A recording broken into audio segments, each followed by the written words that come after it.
துலாம் ராசி அன்பர்களே, வைகாசி மாதம் என்ன பலன் எப்படி இருக்க போகுது அப்படின்னு பார்க்கும் பொழுது உங்கள் ராசிநாதன் என்று சொல்லக்கூடிய சுக்கிர பகவான் 9ஆம் இடம் என்று சொல்லக்கூடிய பாக்கியஸ்தானத்தில் போய் உட்கார்ந்துருக்கார். ஸோ ராசி அதிபதி லக்ன அதிபதி பாக்கியஸ்தானத்தில் இருப்பது ஒரு நல்ல அமைப்பு. அதாவது ஒரு கோணத்தில் இருக்கிறது நல்ல நன்மையை தரக்கூடிய அமைப்பு. அது குருவோடு சேர்ந்திருக்கார். அப்போது ஒரு சுபரோடு சேர்ந்திருக்கிறதுனால, குருங்கிறது தன காரக கிரகத்தோடு சேர்ந்திருக்கிறதுனால மதிப்பு மரியாதையுட இருக்கக்கூடிய பெரியோர்களினுடைய தொடர்புகளை நிச்சயமாக ஏற்படுத்தும். அதாவது கடவுளினுடைய அனுகிரகத்துக்கு சொந்தக்காரர் குரு. அந்த குருவோடு சேர்ந்திருக்கிறது ஒரு நல்ல தன்மை. அதே சமயத்தில் நினைத்தது நடக்கக்கூடிய சில நல்ல விஷயங்களும் இந்த மாதம் எதிர்பார்க்கலாம். ஏன் சார் இது சொல்கிறீங்க அப்படின்னா, 2ஆம் அதிபதி செவ்வாயும் ஆட்சி பலத்தோட வலிமையாக இருக்க போகிறது. பாக்யாதிபதி என்று சொல்லக்கூடிய புதன் பகவான் இப்போ 8ல் மறைஞ்சிருக்கார். அப்போ இந்த வைகாசி மாதம் 15ஆம் தேதி, அதாவது 29/5/2026 அப்புறம் பார்த்தீங்கன்னா பாக்யாதிபதியான புதன் பகவான் ஆட்சி பலம் ஸ்ட்ராங்காக போய் 9ல் உட்கார போகிறார். அப்போது நல்ல பாக்கியங்களை தரக்கூடிய வாய்ப்புகள் சந்தர்ப்பங்களும் உண்டு. ஏன்னா ஒரு 15ஆம் தேதி வரை கொஞ்சம் இது நடக்குதுன்னா கொஞ்சம் டிலே ஆகக்கூடிய தன்மை இருக்குது. சில குழப்பங்களும் உங்கள் மனசுக்குள்ளே வரக்கூடிய அமைப்பும் இருக்குது. ஆனால் இந்த 15ஆம் தேதிக்கு அப்புறம் தொட்டது துளக்கும், நினைத்த காரியங்கள் ஜெயமாகக்கூடிய தன்மை, ஒரு நல்ல பாக்கியம் உங்களுக்கு கிடைக்கக்கூடிய அந்த கடவுளினுடைய அனுகிரகமாக, அந்த பிரபஞ்சத்தினுடைய ஆற்றலாக, உங்களுடைய குலதெய்வத்தினுடைய அருளால் நடக்க காத்து கொண்டிருக்கு அப்படிங்கிறத ஸ்ட்ராங்காக நம்ம சொல்லலாம். பொருளாதாரம் எப்படி சார் இருக்க போகுது இந்த வைகாசி மாதம்? 2ஆம் அதிபதி செவ்வாய் ஆட்சி பலம் ஸ்ட்ராங்காக இருக்க போகிறார். 2ஆம் அதிபதி வலிமையாக உட்கார்ந்துருக்கு. அப்போ பொருளாதாரம் நல்லா இருக்குது. இன்னும் முக்கியமான ஒரு காரணம் என்னென்னா, குரு பகவான் தன காரக கிரகம் பார்த்திங்கன்னா அந்த குரு பெயர்ச்சியும் இந்த வைகாசி மாதம் நடக்கிருக்கு. அப்போ அதன்படி பார்க்கும் பொழுது பாக்யஸ்தானத்தில் இருக்கக்கூடிய குரு பகவான் இந்த வைகாசி மாதம் 19ஆம் தேதி, அதாவது 2/6/2026 அன்று 10ஆம் இடம் என்று சொல்லக்கூடிய தொழில் ஸ்தானத்தில் போய் அமர்ந்து தொழிலில் சில மாற்றங்களை கொடுத்து, அந்த 10ஆம் இடத்தில் இருக்கக்கூடிய குரு பகவான் தனது 5ஆம் பார்வையாக உங்கள் தனஸ்தானத்தையும் குடும்பஸ்தானத்தையும் வாக்குஸ்தானத்தையும் பார்வையிடுகிறார். அப்போ உச்சமாக இருக்கக்கூடிய குரு பகவான், தன காரக கிரகமான குரு பகவான் தனஸ்தானத்தை பார்க்கக்கூடிய அமைப்பு இந்த மாதம் இருக்குது. அதே சமயத்தில் தனஸ்தானாதிபதி ஆட்சி பலம். அப்போ 2 பொருளாதார கிரகங்கள் வலிமையாக இருக்கக்கூடிய இந்த மாதத்தில் நீங்கள் எந்த தொழிலை செய்தாலும் சரி, வேலையில் செய்தாலும் சரி, வியாபாரத்தில் இருந்தாலும் சரி, லாபங்கள் கிடைக்கக்கூடிய, பணத்தை பெருக்கக்கூடிய, பொருளாதார மேன்மையை கொடுக்கக்கூடிய ஒரு நல்ல மாதமாகத்தான் இந்த துலாமுக்கு அமைய இருக்கிறது. அடுத்து மிக முக்கியமாக குடும்பம் சார்ந்த விஷயம். ஏன்னா குடும்பத்தை பார்க்குறாருல குரு, எங்கே பார்க்கிறாரோ அந்த இடத்தில் சில நன்மைகளை செய்வார்.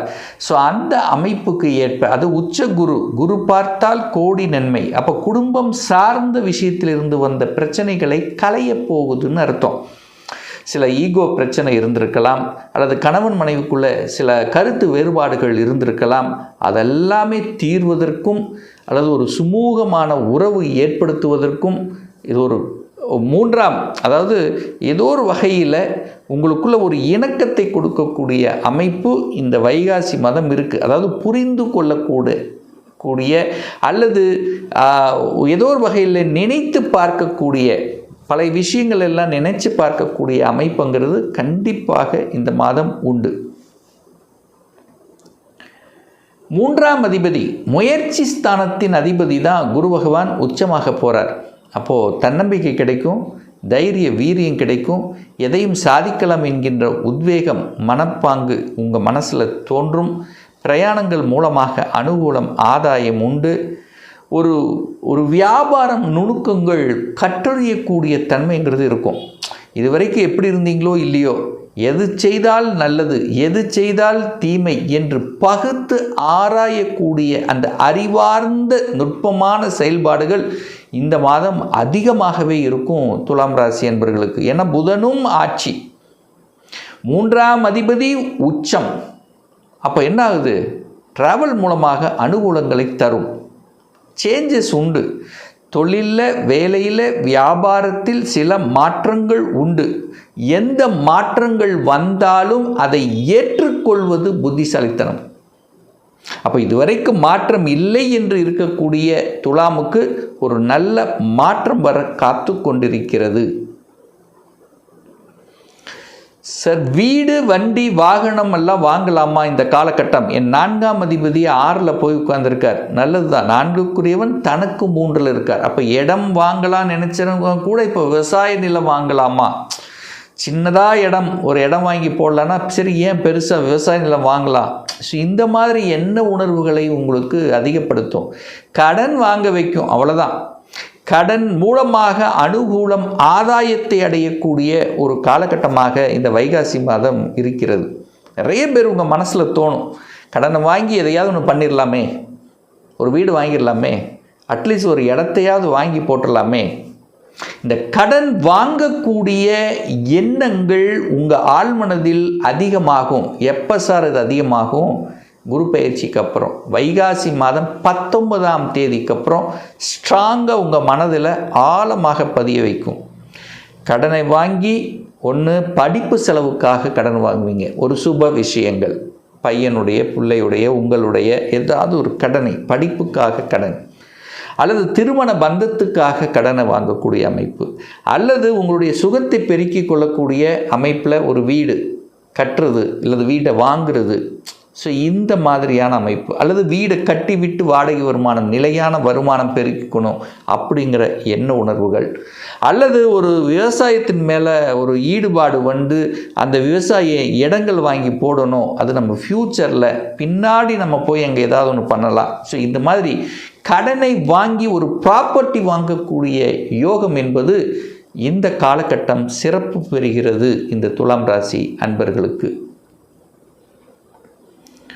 சார், திருமணம் சார்ந்த சுப விஷயங்கள் எப்படி சார் நடக்குமா?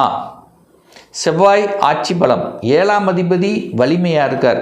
அப்போ திருமணத்தை நடத்தி கொடுக்கக்கூடியவன் துலாம் ராசி என்பவர்களுக்கெல்லாம் யாருன்னா செவ்வாய் தான்.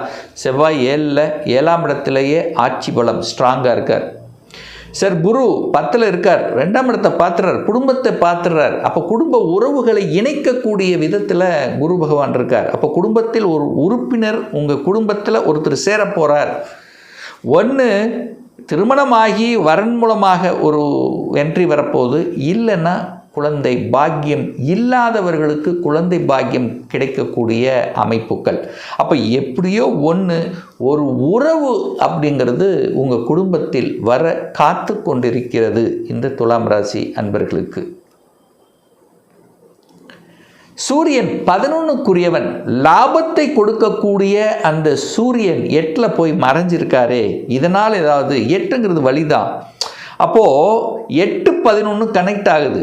அப்போ என்ன அர்த்தம்? திடீர் அதிர்ஷ்டம் வாய்ப்புகள் வர காத்து கொண்டிருக்கு. என்ன அதிர்ஷ்டம்? ப்ரமோஷன் ஆகாதவர்களுக்கு ப்ரமோஷன் கிடைக்கக்கூடிய அமைப்பு, ஒரு மாற்றம். இந்த மாதிரி மாற்றம் கிடைச்சா நல்லா இருக்கும்னு நினச்சிட்டு இருந்தவங்களுக்கு மாற்றம். அப்போ திடீர் என்று ஒரு நல்லவைகள் நடக்கக்கூடிய ஒரு அதிர்ஷ்ட வாய்ப்புகளை தரக்கூடிய ஏதாவது ஒன்றில், ஒரு ஷேர் மார்க்கெட்டில் திடீர்னு ஒரு இது, அல்லது ஒரு லாட்ரி வாங்கி திடீர்னு ஏதோ ஒன்று, ஒரு அதிர்ஷ்ட வாய்ப்பு, வேலை இல்லாதவர்களுக்கு வேலை கிடைக்கக்கூடிய அமைப்புகள்.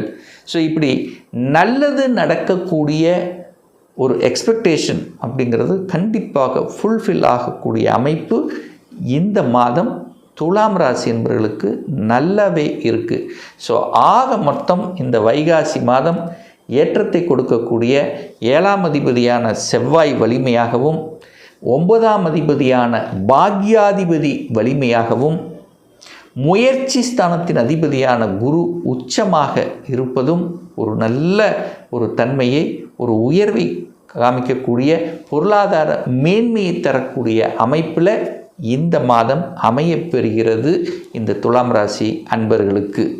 இன்னும் ஒரு துல்லிய பலன், உங்கள் ஜாதகத்தில் கிரகங்கள் எப்படி இருக்குது, என்ன ஆதிபத்தியம் பெற்றிருக்கு, எந்த டிகிரியில் இருக்குது, இப்போ என்ன தசா புத்தி அந்தரம் சூட்சமம் நடக்குது என்பதை பொறுத்து நீங்கள் கேட்கக்கூடிய எந்த கேள்வியாக இருந்தாலும் சரி, இந்த 2026 சொந்த தொழில் செய்வதற்குண்டான கொடுப்பினை இருக்கிறதா, இருக்கக்கூடிய பட்சத்தில் எப்போ நம்ம சொந்த தொழிலை ஆரம்பிக்கலாம், இப்போ நான் +2 முடிச்சிட்டேன், எந்த கோர்ஸ் எடுத்து படித்தா நம்முடைய ஃப்யூச்சர் நன்றாக இருக்கும், 2026 எப்போ நமக்கு திருமணம் நடக்கும், எப்போ குழந்தை பாக்கியம் கிடைக்கும், எப்போ வீடு கட்டுவேன், எப்போ நமக்கு ப்ரமோஷன் கிடைக்கும், இது போன்ற கேள்விகளுக்கு துல்லியமான பதிலை நம்மால் கூற முடியும்.